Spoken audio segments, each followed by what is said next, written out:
Hey everyone, Sam here with another In Defense of Bad Movies Minisode. I'm very excited about this one for a few reasons, but before I get to that, I just want to say thank you so much for listening. We at IDOBMHQ know you have a number of choices for bad movie podcasts, and the fact that you chose ours to listen to touches us to no end. And as our way of saying thank you, over the next few podcasts, we will be upgrading our hardware. What does that mean for you? Well, hopefully it means better sound quality. For me, it should also mean less editing, which doesn't seem like it has anything to do with you until you realize that if I'm not editing so much, I can spend more time thinking of fun things to do with the podcast. I probably won't. I'll probably just use that time to watch more General Hospital, but hey, you'll still get the better sound quality thing. And as a thank you to us for upgrading the sound quality, why don't you do something like follow us on Twitter and or Facebook, or send us an email telling us what you like or don't like or something, or rate us on iTunes. Listen, I know you guys are out there. I can hear you listening, so get on that. On Twitter, we're at IDOBM Podcast, and our email is indefenseofbadmovies@gmail.com. I think you can figure out the Facebook thing. Come on, people. We're all in this together. One of the things we do on these minisodes, as you know, is to discuss the next movie. Our next episode will be in October, and what do we think of when we think of October? Halloween, of course, so we will be watching a scary movie. Not like that one we did last year, The Village, but an actual scary movie. I'm just kidding. As you know, if you've been listening, I was actually on Loren's side in liking that movie. So, but this year we are going to watch Unfriended, a movie about computers and chat rooms and stuff. Ooh. Okay, I haven't seen it yet.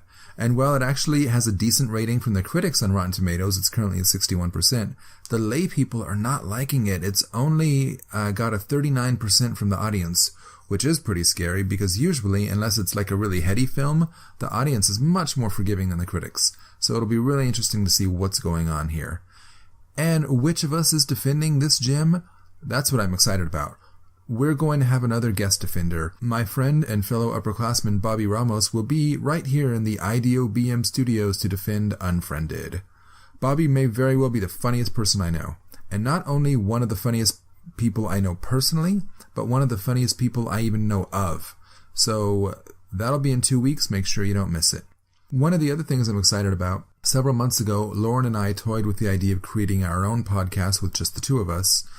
We're not going to do that, as it turns out, at least not yet. Who knows what the future may bring. But we are going to use the minisode time to put out just what that would be, a podcast about TV theme songs. We're planning to make it a semi-regular feature on the minisodes, so be sure to continue to tune in to hear what we have to say. It's called Themes Like Old Times, and it goes a little exactly like this. Hey everybody, Sam Bowen here with my always lovely wife, Loren. Hi there. With our inaugural episode of Themes Like Old Times. No, I did not develop a lisp. It is our podcast about TV show theme songs. We are too clever. Indeed we are. Now, there are a lot of great TV theme songs out there, and we could have started with any number of one. Like, I think a few that come to mind. A lot of people like Cheers, Friends. Friends classic. Both great, and we might get to them someday, but that is not what we're starting with. We're starting with the Indomitable. Is that a word? It could be indomitable if someone's like trying to dominate it. It's like, no, I'm indomitable. It is. I never actually thought of the etymology to indomitable. And I was going to say something about the Indomitable Snowman, but that's the wrong thing. It's the Abominable Snowman. Anyway, the Indomitable Mr. Belvedere. Yeah. Quite the quintessential theme tune. It is absolutely. An art form that has sadly been lost to us. I think that's really why we were motivated to do the show, because it used to be such a mainstay of television and such precious moments given to us. And you know who I blame this on? Who? Well, I mean, not who. Like the situation. I blame it on the fact that we're giving it more and more time to advertising. So you have less and less time to actually tell your story. So, like, one of the things that's going to go are credits. You think that's it? Honestly, yeah. I think that's fair. But I think that's part of it. I think there's also there's a shift in the kind of viewership. There's a lot more appointment television and not as much, what's this show? I need a theme tune to tell me exactly what's happening. Because I've never seen it before. And more of a, like, what's the term I'm looking for? Like, a sophistication. A more sophistication of television. So, those theme songs that can be, or those shows that can be summed up in a theme song, maybe we don't really have those. If you can encapsulate Lost, more power to you. Write the theme tune. But back to the theme at hand, Mr. Belvedere. Yay. Such a good song. Oh my goodness. For a show that wasn't that great. What? How dare you? Oh, it was okay. It was not. Mr. Belvedere, by far, the greatest thing. Like, maybe the family and their exploits, not so great, but Mr. Belvedere is burned into my psyche. I totally watched it as a kid, and I really loved it. I haven't reviewed it since.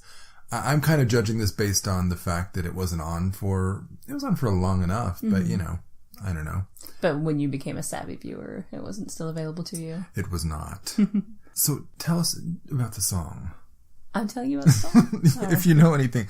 No, it's performed by, at least, Leon Redbone? The indomitable Leon Redbone. Not to be dominated. Oh, the best choice for the song. I mean, the theme song gives you everything, and the greatest choice is to have his voice in there. If you don't know Leon Redbone, you should. He's a famous classic jazz and swing kind of. He does the Snowman and Elf. He's got this jazzy big voice, and he's just so cool. And it's the perfect sound. I defy you not to be jolly when you hear his voice. It is an interesting, and his origin. You mentioned, I don't know where he's from exactly, but it's like a southern United States thing. And I always, maybe because Mr. Belvedere was British, to me the song, and there are correlations between British and the southern accents. But I always thought like, oh, this is a British guy singing the song, but it's not. Oh, really? Yeah, that's interesting. And then the theme tune itself, beyond it does that perfectly, tells you what the show's about. Even from the intro of just the tinkly piano, it's classy and we're fancy as we're meeting Mr. Belvedere. And then the brown coming in with the brass and the all-American jazzy sound. I've said jazzy so many times. But it's a jazzy sound. It's a jazzy song. The juxtaposition of the two musical styles, much the way that Mr. Belvedere's style is in juxtaposition to this American cheese blue collar family. I don't know if they were probably upper middle class, but still, like, they're brassy, like, uncultured ways. Yeah. Which I'm trying to look up, see who wrote this. Siegfried's Vagina? So apparently Siegfried's Vagina, never met her before. Oh, girl. That's really funny. Looking up misheard lyrics, and the first one on there was, instead of streaks on the china, it was Siegfried's Vagina. Who heard Siegfried's Vagina and thought, that's the lyric? They got the rest of them right. Never met before, who cares? Yeah, as you drop kick your jacket. When you walk in the door, no one glares. Now, does it encapsulate? It does. Well, the life before Fancy Mr. Belvedere came, which, again, I don't remember the show too terribly either. Why did this Midwestern family suddenly have a butler? That's a good question. It is a good question. You know what? This is something we probably should have done before the podcast. I don't know. It harkens us back to the time when sitcoms could have the flimsiest of premises. I'm going to go to the Wikipedia page and read the synopsis on what Mr. Belvedere's about. Look at that, Mr. Belvedere. There's a picture of him. Oh, he's just so jolly. How do you not love Christopher Hewitt? In case you weren't aware of the corollary, Mr. Belvedere is also the gay director from Producers, just to give you the breadth and scope of his comedic talent. This is interesting. The series is based on the Lynn Aloysius Belvedere character created by Gwen Davenport for her 1947 novel, Belvedere, which was later adapted into the 1948 film Sitting Pretty. So, there's that. I wonder if it is about the same, like, British butler coming to an American family, or if it's just the British class system and servants and such. I would love to know. This might be a rabbit hole that we go down to. This could be a whole other podcast we start. Yeah, okay, let's see. The inspirations for 80s sitcoms and their... The breadwinner, George, is a sports writer. His wife, Marcia, who I had a crush on. She's very pretty. She's got that sexy 80s mom. I had a thing for sexy 80s moms. Mm-hmm. The moms who are far more attractive than their children. Yeah, although I liked the daughter too. She was attractive. I liked this, Marcia. I liked Joanna Kearns. I even liked, what's her name? I'm blanking on her name. She's got 3 names. She hyphenates it. Meredith Baxter Burney with her big overbite. Even I had a little thing for her. It all started, the original one, and this will definitely be on the Themes Like Old Times at some point. Samantha Stevens from Bewitched, the original super hot sitcom mom. Well, she wasn't a mom till later. Until Darren banged the hell out of her. Yeah, but I only watched the color episodes. Yeah. So by then she was always a mom. You only watched the cover episodes. Those are the only ones that showed up that were syndicated to me. Gosh. I'm just kidding. It doesn't really say. It does not really say how they get the butler. They just have a butler. I feel like there was something. Didn't he have family over here that somehow drew him here? Oh well. This is of course getting away from the theme tune. If it's not answered in the theme tune, it's not worth our knowing. All you guys need to know, there's family. There's a butler. He's proper. They're jazzy Midwestern Americans. Where actually does it take place? They're jazzy rascals. I want to know where it takes place, too. I know there's snow in the beginning. Okay. That would yeah, you're right. That would suggest Midwest. I assume Illinois. Because that's the only place there's snow in America. Now, Bob Uecker was the voice of the Milwaukee Brewers for years. The actual Bob Uecker. See? I wonder if it has something to do with that. Obviously, our listeners, if you haven't listened to the song before, definitely check it out. We pulled up a couple of videos for it. There was one that misses the last... the last moment. Bump. The great moment. You go through this beautiful, we return back to the tinkly piano music. Do-do-do-do-do-do-do-do-do-do. And Mr. Belvedere in sync with him hitting a TV remote. Doom. A final downbeat. But this awful video left out that last part. Cut out the last part. So if you How do I know when the song's over? Exactly. You just left hanging there. So if you do happen to check this out on YouTube, and you see the one that it's just the picture of Mr. Belvedere holding the tray that says Mr. Belvedere, get out of that one. Don't bother. Go to the full opening sequence. Don't risk it.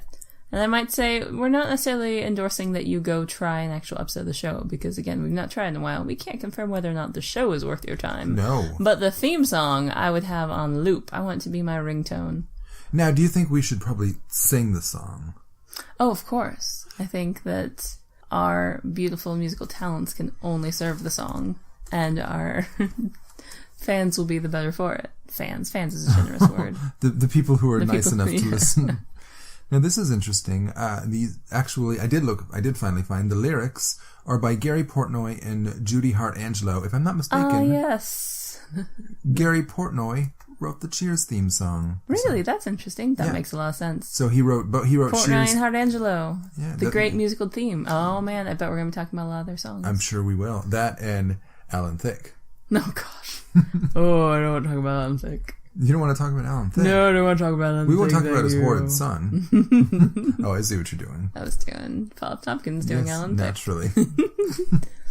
Now, do you know the full version of the song, or are we just doing the edited for expedience? I'm doing the lyrics that I pull up. Is there a full version of the song? Well, we were listening before. There's the longer version that you do when you've got nothing but time, and then there's the shorter version. Let's see what you have. These look like the full lyrics here, which adds, a verse, and suddenly when you hear it with the extra verse, it's like, oh, the song is so much longer. It's forever. All right, should we try it? All right, hold on. Okay, so we're going to do the tinkly piano first. Streaks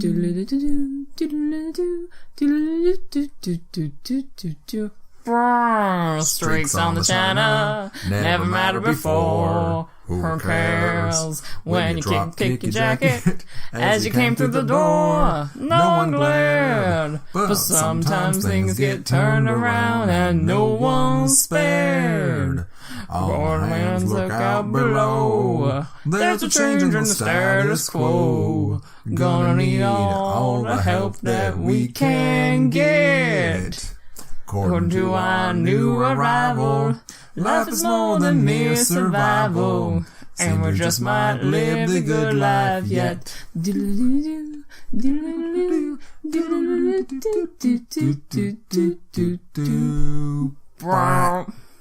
See, with the extra middle bit, it just sounds interminable. It sounds so interesting. It's like you said, it starts with the tinkly theme. That's the Mr. Belvedere, obviously. Then the big brass comes in, and that's Those loud Americans. This brash family. Yeah. But then at the same time, it stops, and you go back to the tinkles.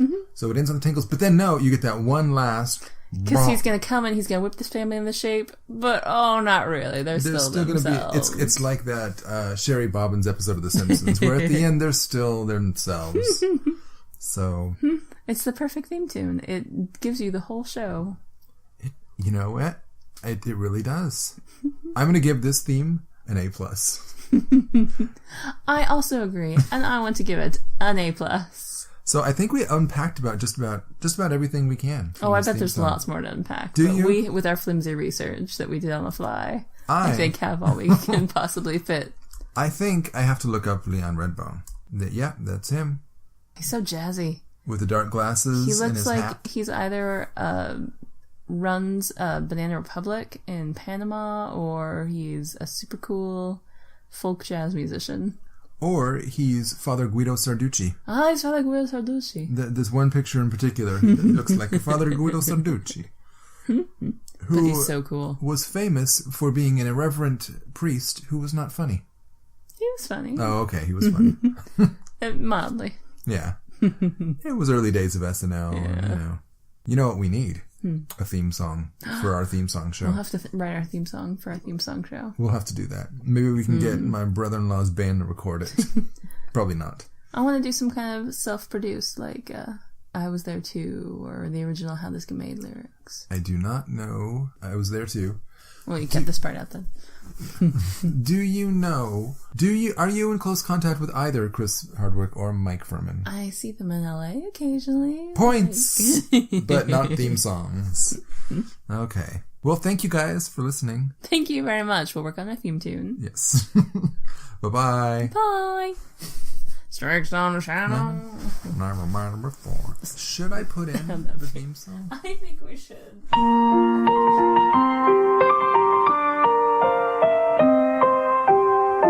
Streaks on the china, never mattered before.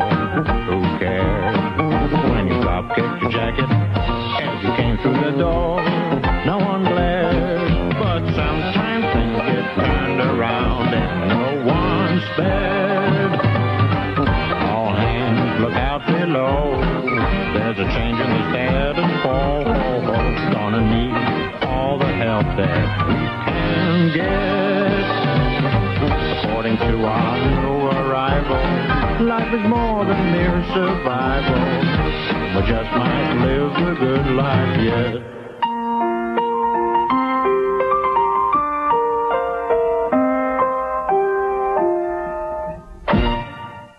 So, that's that. I hope you enjoyed it. We certainly had fun recording it. And hopefully that song won't be in your head forever. But you know what? You're likely listening to this on some sort of player of MP3s. So if it is in your head and you don't want it there, just listen to something else. You have the technology. That about covers this episode, but to review. Thanks for listening. Contact/follow us. The next movie is Unfriended, defended by the very funny Bobby Ramos. And tune in to further minisodes for more themes like old times. As for me, you can follow me on Twitter at SamBowenComedy. And Sunday, October 18th, my improv troupe, The Upperclassmen, is having our annual drunk show, which is pretty much exactly what it sounds like. So come to the Long Beach Playhouse at 7 o'clock to check that out. Thanks again for listening. Bye.